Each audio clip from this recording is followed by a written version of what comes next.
बिस्मिल्लाहिर्रहमानिर्रहीम, अस्सलाम वालेकुम। मैं हूँ डॉक्टर सबा, एक दफ़ा फिर आपके साथ। थैंक यू सो मच कि आप लोगों ने इतना अच्छा जो है वो वीडियोस पे रिस्पांस दे रहे होते हैं और कुछ ना कुछ जो है वो सीख रहे होते हैं। एक बहुत ही ज़रूरी चीज़ वो ये कि कोलेस्ट्रॉल जो है वो हम हमेशा से उसके अगेंस्ट सुनते आए हैं। हमेशा हम ये कहते हैं कि जी कोलेस्ट्रॉल से ये हो गया, कोलेस्ट्रॉल से वो हो गया। लेकिन क्या आपने कभी सोचा है कि जो दवाइयाँ कोलेस्ट्रॉल को कम करती हैं वो आपको शुगर में मुब्तला कर सकती हैं? है ना हैरत की बात। तो आज हम कुछ मिथ्स और कुछ रियलिटीज़ पे बात करेंगे। आपके नेचुरल कोलेस्ट्रॉल लोअरिंग तरीकों के ऊपर बात करेंगे। कोलेस्ट्रॉल आपके लिए कैसे अच्छा है इस पे बात करेंगे। कोलेस्ट्रॉल के क्या नुकसानात हैं और अगर आप दवाइयाँ लेते हैं तो आपको किस एहतियात की ज़रूरत है। तो वीडियो को एंड तक लाजमी देखिएगा। अच्छा, सबसे पहली चीज़ जो मैं आपको बताने लगी हूँ वो ये है कि कोलेस्ट्रॉल में ना हमेशा फ़र्क करना सीखिए।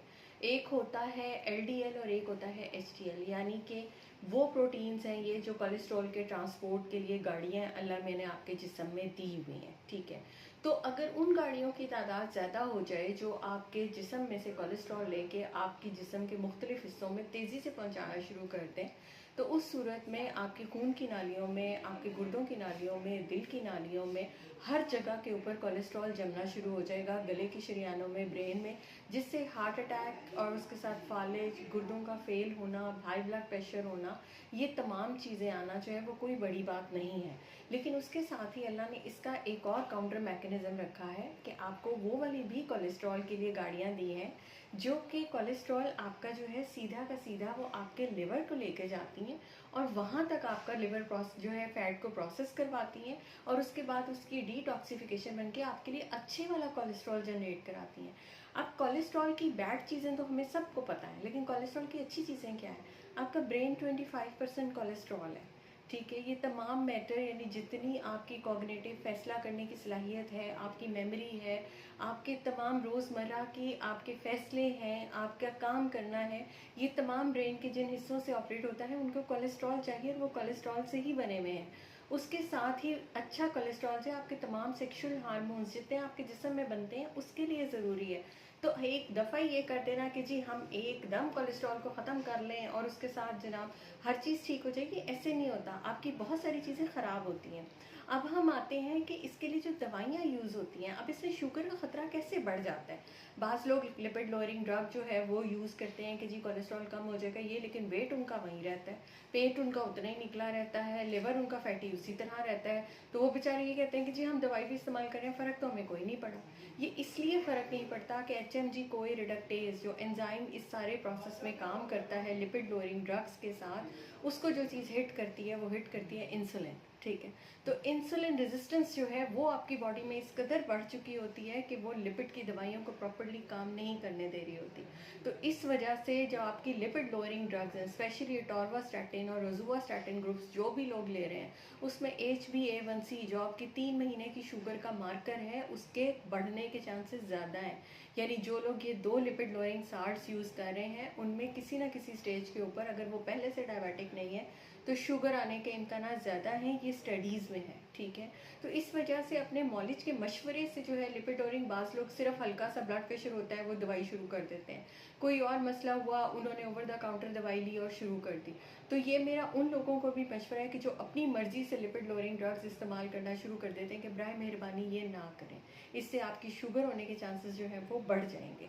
और हमेशा अच्छा कोलेस्ट्रॉल अब कौन कौन सा होता है? अंडे की जर्दी is a very good cholesterol. इसमें तमाम अच्छा कोलेस्ट्रॉल है जो आपकी पूरी सर से लेके पाँव तक की बॉडी, विटामिन डी, आपका थायराइड हार्मोन, आपके एड्रिनल्स, आपका ब्रेन हर जगह पे काम करता है और आपको एक अच्छी एनर्जी बूस्ट देता है। अगर ये नहीं होगा तो आपके सारे सिस्टम जो हैं वो नीचे चले जाएंगे, क्योंकि विटामिन डी एक ऐसा विटामिन है जो कि आपकी बॉडी की हर फंक्शनिंग के लिए कहीं ना कहीं आपको ज़रूरत पड़ती ही है।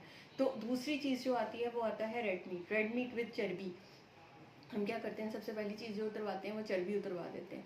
चर्बी की मुनासिब मिकदार अगर गोश्त के साथ आप यूज़ करते हैं तो वो एक गुड कोलेस्ट्रॉल है। क्यों? क्योंकि ये वो वाली फ़ैट है जो कि मतलब जिसे कहते हैं ना, आपके ग्रीन फील्ड एनिमल्स, जो आपके जो हरा चारा खाते हैं एनिमल, उनसे आती है और ये एक हेल्दी फ़ैट है जो आपको मिल रही होती है।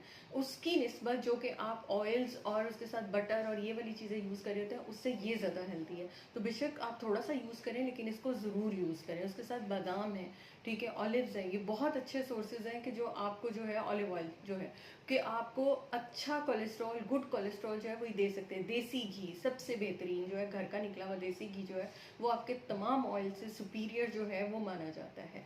अब हम आते हैं कि आप नेचुरली कैसे इन चीज़ों को कम कर सकते हैं। देखिए, सबसे पहली चीज़ जो है वो ये है कि मैं हमेशा ये कहती हूँ कि आप बैलेंस डाइट, खाना सब कुछ है, ये नहीं है कि आप हर एक चीज़ छोड़ देंगे। अगर आप कोई सी भी चीज़ छोड़ेंगे आपकी बॉडी में इन्फ्लामेशन स्टार्ट हो जाएंगी, आपको नहीं समझ आएगा मैं इसको कैसे हैंडल करूँ। तो पोर्शन साइज रखिए, ठीक है। आपने गुड अमाउंट ऑफ प्रोटीन लेना है, थोड़ी अमाउंट में फैट लेनी है, और कार्बोहाइड्रेट्स को कम करना है। जिन लोगों को अपना वजन कम करना है, अपना कोलेस्ट्रॉल कम करना है, उनको सबसे पहले अपने कार्ब्स कट डाउन करने हैं, क्योंकि ये वो चीज़ है जो इंसुलिन रेजिस्टेंस को आगे से लेगी, और इंसुलिन रेजिस्टेंस आपका जो फैटी लिवर करेगी, और फैटी लिवर अगर हो गया तो आपका लिवर अच्छे वाले फैट को प्रोसेस नहीं कर सकेगा। तो सबसे पहले कार्ब्स उनको कट डाउन करना है, बेकरी आइटम्स को कट डाउन करना है, अननेसेसरी रिफाइंड शुगर, तमाम वो चीज़ें जो पैक्टों से आती हैं वो नहीं लेनी है। पानी का इस्तेमाल नींद गर्म रखना है। उसके साथ फ्रूट्स एंड वेजिटेबल्स अगर आप खाते हैं तो छिलकों समेत फल खाएं, ताकि आपका फाइबर आपके अंदर जाए। जूसेस पीने से गुरेज कीजिए, क्योंकि उसके साथ 6 से 7 फल एक ग्लास में जाते हैं, आपके जूस बनने में 60 सेकेंड्स के अंदर आप वो खाली करते हैं, और इतनी हाई शुगर के साथ इंसुलिन स्पाइक करती है जो कि बाद में रेजिस्टेंस का सबब बनती है। तो अपनी डाइट में हेल्दी चीज़ों को, जैसे वॉलनट्स हैं, नट्स हैं, इन चीज़ों को आप ऐड ऑन करें। मंचिंग का शौक है तो उन चीज़ों का इंतखाब करें जिनमें कि लो फैट, लो कार्बोहाइड्रेट है, बजाय इसके कि आप उन चीज़ों का इस्तेमाल करें जो कि प्रोसेस्ड है, खाया मुंह में डाल लिया, जस्ट 2 बिस्किट आपके 550 कैलोरीज तक जाते हैं। तो इसलिए अपनी मंचिंग स्टाइल जो है वो सबसे बड़ा फैक्टर है आपके जिस्म में कोलेस्ट्रॉल के बढ़ाने का। तो अपनी लाइफस्टाइल को मॉडिफाई कीजिए, वॉक कीजिए, हाइड्रेटेड रहिए, और खाने पीने में एहतियात का दामन बिल्कुल ना छोड़िए, और दवाइयाँ हमेशा मॉलिज के मशवरे से यूज़ कीजिए। अपनी शुगर्स को, ब्लड प्रेशर को मॉलिज के मशवरे से कंट्रोल रखें। फिर मिलेंगे किसी नई वीडियो के साथ, तब तक के लिए अल्लाह हाफ़िज़।